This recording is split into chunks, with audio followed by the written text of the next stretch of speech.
Hi everyone, నేను మీ పవన్ని. Welcome back to our channel GPK shorts and entertainment.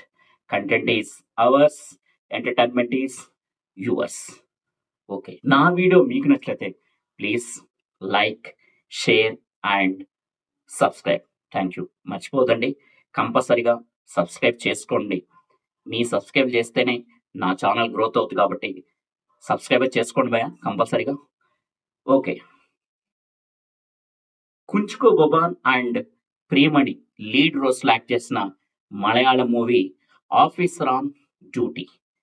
So ఈ మూవీ కూడా మన మలయాళం ఈ మధ్య చూసిన అన్ని క్రైమ్ థ్రిల్లర్ జానర్ మాదిరి ఒక సింపుల్ స్టోరీ లైన్ ఉండే మూవీ. కానీ ఈ మూవీని ఏది స్పెషల్ చేసింది? ఒక simple story crime thriller genre నడిచే మూవీని స్పెషల్గా ఏం చూపించారు అనేది ఈ మూవీలో డిస్కస్ చేద్దాం ఇప్పుడు ఈ మూవీ గురించి. ఎనీవే, మలయాళం ఇండస్ట్రీ గురించి ఒక చిన్న మాట మాట్లాడుకున్నాం కంపల్సరీ. ఎందుకంటే మనల్ని వాళ్ళ క్రైమ్ థ్రిల్లర్ జానర్ తోటి మనం చాలా ఎంటర్టైన్ చేస్తున్నారు.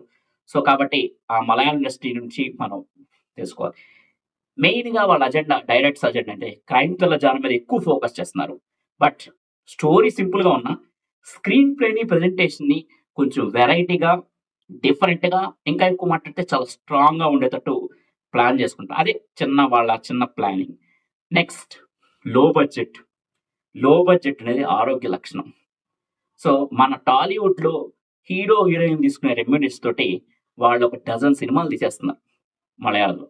సో ఇలా లో బడ్జెట్ తీయడం వల్ల చాలా నష్టాలు తక్కువ ఉంటాయి అండ్ లాభాలు వస్తే మాత్రం ఎక్కువ ఉంటాయి. ఫర్ ఎగ్జాంపుల్, ఇప్పుడు ఈ సినిమా తీసుకోండి, ఆఫీసర్ ఆన్ డ్యూటీ. ఇది ఫిబ్రవరిలో థియేటర్ రిలీజ్ అయిందండి. సో ఫిబ్రవరిలో థియేటర్ రిలీజ్ అయిన తర్వాత 12 crores ఈ బడ్జెట్ అండ్ 50 crores కలెక్షన్ వచ్చాయి and 4 times profit. So almost మన ఇంతకుముందు సినిమాలు కూడా ఆల్మోస్ట్ అన్ని మూవీస్ కూడా ఇదే రేంజ్లో బడ్జెట్ ఉంటుంది అండ్ ఇదే రేంజ్లో ప్రాఫిట్ కూడా ఉంటుంది. So safe. సో ఇప్పుడు ఇది మలయాళం వాళ్ళు యూజ్ చేసిన ఇండస్ట్రీ అండ్ ఓటీటీలో చాలా డిమాండ్ ఉంది. మన తెలుగు సైడ్ నుంచి కూడా, ఏపీ తెలంగాణలో కూడా ఓటీటీలో మలయాళం సినిమా వస్తే వ్యూస్ అనే మామూలుగా ఉండట్లేదు, భయంకరంగా ఉంటున్నాయి. సో ఎప్పుడు వస్తుందా అని వెయిట్ చేస్తున్నారు. థియేటర్ రిలీజ్ అయినప్పటి నుంచి కేరళలో ఈ మూవీ మన ఓటీటీలోకి ఎప్పుడు వస్తుందని అందరూ క్రైమ్ థ్రిల్లర్ జాన్ ఉండే వాళ్ళు చాలా మంది వెయిట్ చేస్తున్నారు. అండ్ నెక్స్ట్, ఇప్పుడు ఈ స్టోరీ ప్లాట్లోకి వస్తే ఎందుకు నాకు అంత ఇంట్రెస్టింగ్ అనిపించింది? స్టోరీ ప్లాట్ ఇంట్రెస్టింగ్ కాకపోయినా crime thriller genre simple normal story line అయినా, బట్ స్టార్ట్ అవ్వడం చాలా స్లోగా స్టార్ట్ అయిన తర్వాత ఒక 15-20 minutes తర్వాత ఈ స్టోరీ అనేది రకరకాల ట్విస్ట్లు, రకరకాల screenplay, variety screenplay and ఔరా అనిపించే ప్రెజెంటేషన్ అండ్ దెబ్బ మీద దెబ్బ అన్నట్టు అబ్బా అనిపిస్తాడు ఆడియన్స్ చేత. అంత భయానకంగా అంటే మీనింగ్ అంత స్ట్రాంగ్గా ప్రెజెంటేషన్ చేశాడు. సో ఈ మూవీ స్టోరీ ప్లాట్కి వస్తే ఫస్ట్ మన కుంచుకో బొబాన్ హరిశంకర్ క్యారెక్టర్ చేశాడు. జనరల్గా తను క్యారెక్టర్ ఎలాంటిదంటే బాగా కోపం ఎక్కువ, arrogant and of course intimidating character. So ఈ ప్రాబ్లమ్స్ వల్లే తను ఆల్రెడీ సస్పెండ్ అయి ఉంటాడు పాస్ట్లో. సో డిఎస్పి క్యాడర్లో ఉండేటట్టు డిమోట్ అయ్యి సిఐగా పోస్టింగ్ ఇస్తారు. మళ్ళీ చాలా రోజులు సస్పెన్షన్ తర్వాత తను మళ్ళీ డ్యూటీలో జాయిన్ కావాలి. ఈ తన క్యారెక్టర్తో పాటు ఎక్స్ట్రాగా తనకి ఈ సస్పెన్షన్ టైంలో తనకు వచ్చిన ఒక చిన్న ప్రాబ్లం ఏంటంటే, సైకలాజికల్ డిజార్డర్ ఏంటంటే, సైకలాజికల్గా తనకు ఒక రకమైన ప్రాబ్లంతో సఫర్ అవుతుంటాడు. సడన్గా ఏదైనా చూస్తే వెంటనే. సో ఏదన్నా అంటే తనని బాగా ఇన్ఫ్లుయెన్స్ చేస్తుంది. సో ఒక సైకలాజీ ప్రాబ్లం తనకు ఉంటుంది. సో ఆ ప్రాబ్లం ఏంటి, అది ఎందుకు వచ్చింది అండ్ ఇవన్నీ మనకి మూవీలో తర్వాత తెలుస్తే డిస్కస్ చేస్తారు ప్రొసీడింగ్స్లో. ఎనీవే, ఇప్పుడు మనకి జాయిన్ అయ్యాడు హరిశంకర్, సిఐగా జాయిన్ అయ్యాడు. హరిశంకర్ స్టేషన్కి వచ్చే రోజు సో మంచి సీరియస్ కేసు ఒకటి, ఏదో మర్డర్ కేసు ఒకటి కరెక్ట్గా తగులుతుంది అండ్ ప్రొసీడింగ్స్ నడుస్తాయి. రెగ్యులరే కదా, ఇది అన్ని సినిమాల్లో మాది రెగ్యులరే కదా, చూద్దాం అనే ఫీలింగ్తో స్టార్ట్ చేశాను. కానీ రావడం స్టేషన్లో ఫస్ట్ కేసు, మనోడికి వచ్చిన ఫస్ట్ కేసు ఏంటంటే, నకిలీ గోల్డ్ చైన్ అమ్మాలని చూశాడు అని ఒక బస్ కండక్టర్ మీద కంప్లైంట్ వస్తుంది. నకిలీ గోల్డ్ చైన్ మీద కంప్లైంట్ తీసుకోవాల్సి వస్తుంది. సో తను నకిలీ గోల్డ్ చైన్ ఇన్వెస్టిగేషన్ స్టార్ట్ చేస్తే, ఇదేంద్రా బాబు, ఈ నకిలీ గోల్డ్ చైన్ ఒక సీనా, దీనికోసం మళ్ళీ ఒక సీన్ కూడా తీసుకోవాలా అనే ఫీలింగ్ మనకు వస్తుంది. ఏదో సినిమా ప్రొలాంగ్ అవడానికి పెట్టాడులే అనిపిస్తుంది. కానీ ఇదే నకిలీ gold chain investigations and further proceedings and ఈ కంప్లైంట్ ఇవన్నీ దీనివల్ల తీగ లాగితే డొంకంతా కదిలినట్టు ఇది చాలా పెద్ద క్రైమ్కి లీడ్ ఇస్తుంది.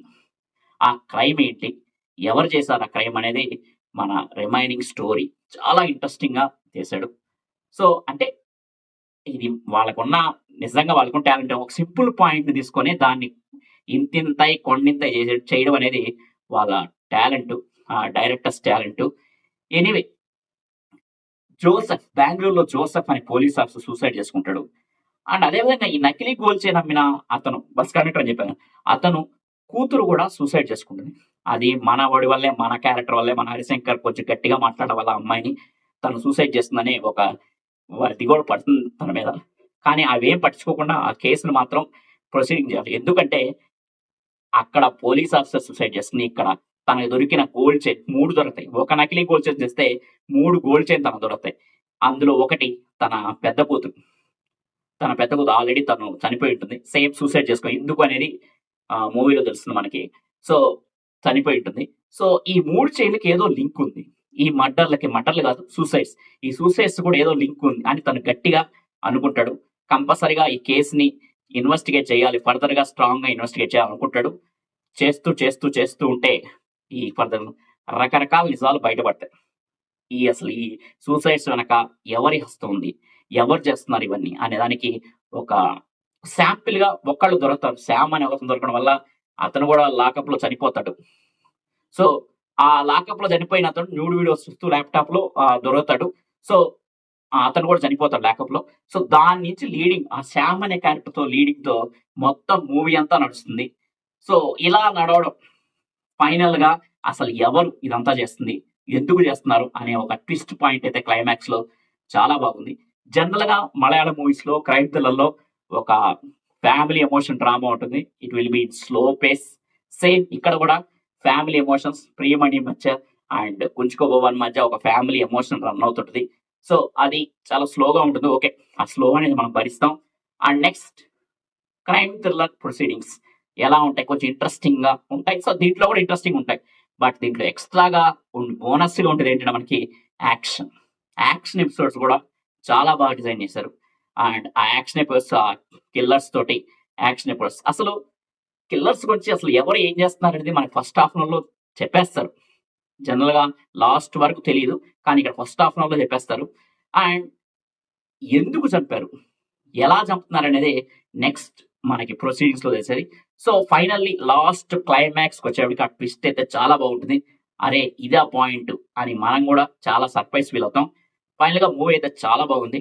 హ్యాపీగా అందరూ కూర్చొని ఈ వీకెండ్ కి ఫ్యామిలీతో హ్యాపీగా చూసేయచ్చు, నో ప్రాబ్లం. ఎటువంటి వల్గారిటీ కానీ వల్గర్ లాంగ్వేజ్ కానీ ఏమీ లేదు. హ్యాపీగా మీరు పాప్కార్న్ ఒకటి పక్కన పెట్టుకొని ఈ వీకెండ్కి అయితే ఎంజాయ్ చేయొచ్చు, అది నా గ్యారంటీ. అండ్ ఈ movie director already Jitu Ashraf. And ఈ మూవీకి స్టోరీ ఇచ్చింది national award winner Shahi Kabir. And పర్టికులర్గా మనం చెప్పుకోవాల్సింది మ్యూజిక్, బ్యాక్గ్రౌండ్ స్కోర్ జేక్స్ వెజర్.